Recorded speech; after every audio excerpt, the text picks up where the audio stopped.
감정 자체는 하나님이 우리에게 주신 선물이에요. 하나님 그래서 감정을 억눌러라고 가르치지 않아요. 옛날에 스토아 철학자들은 감정을 억누르는 거, 그것이 덕이었어요.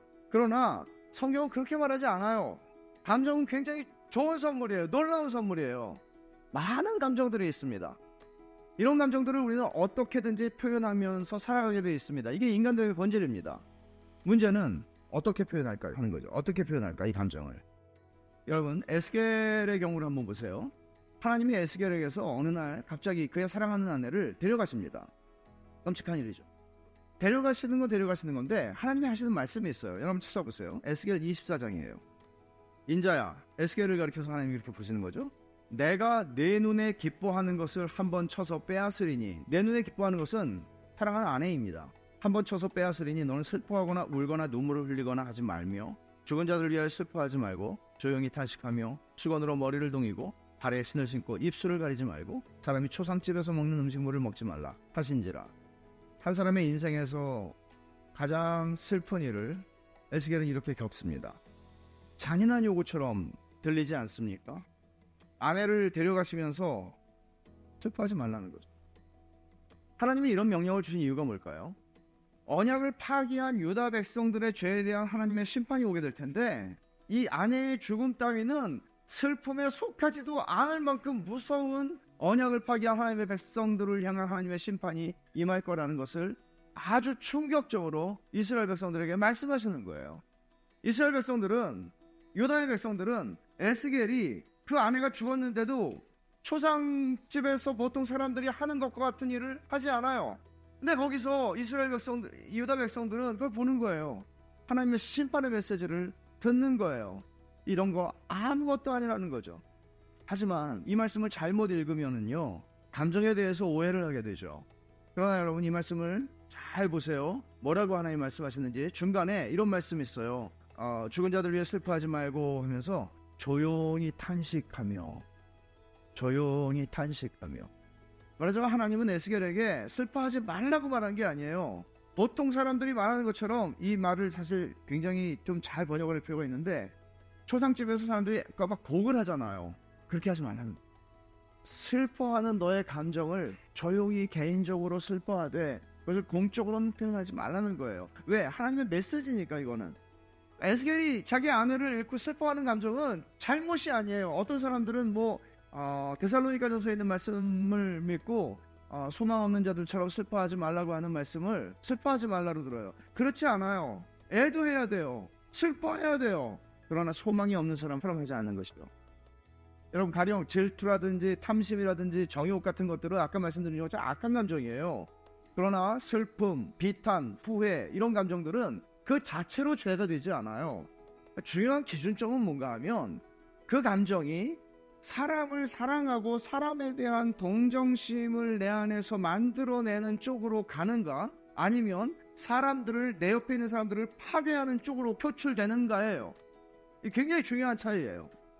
하나님이 에스겔의 감정은 인정하시지만 감정을 표현하는 것은 하나님의 전체적인 뜻, 그건 뭐예요? 하나님의 심판이 임할 것이라는 메시지를 에스겔을 통해서 주어야 하는 거죠. 그 뜻에 어긋나지 않게 해야 한다고 말씀한 겁니다. 에스겔의 경우가 그렇다는 것입니다.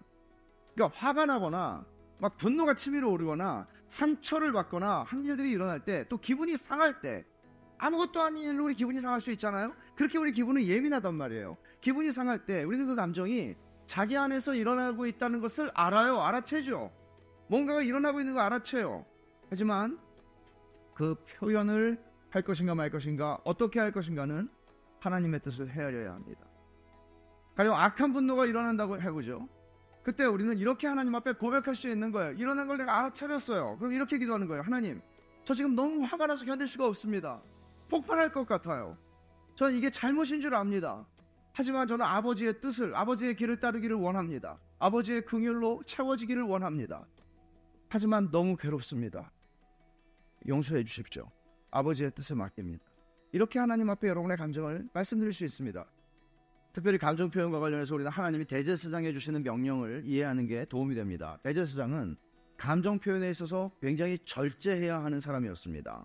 여러분, 레위기 21장 10절을 보면 제가 읽어드릴게요. 천천히. 자기의 형제 중 관유로 부음을 받고 위임되어 그 예복을 입은 대제사장은 그의 머리를 풀지 말며 그의 옷을 찢지 말며, 이거 뭐예요?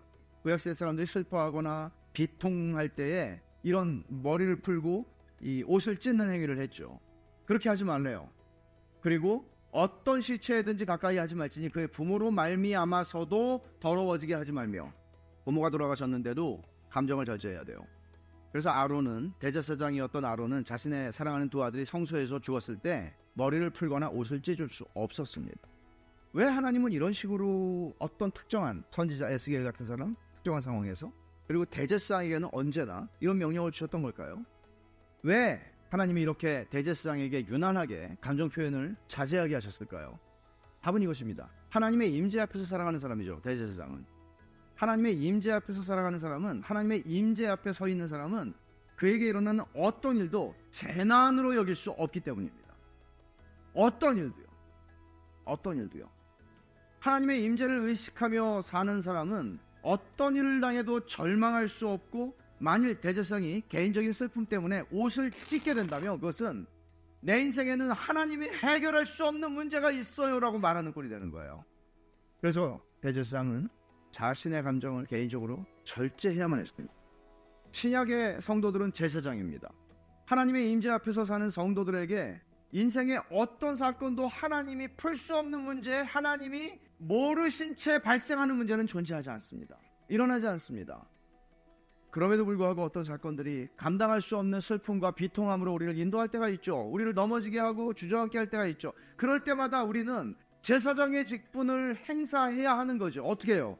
하나님의 은혜의 보좌 앞에 나아가는, 이 문제조차도 하나님이 해결하실 수 있습니다.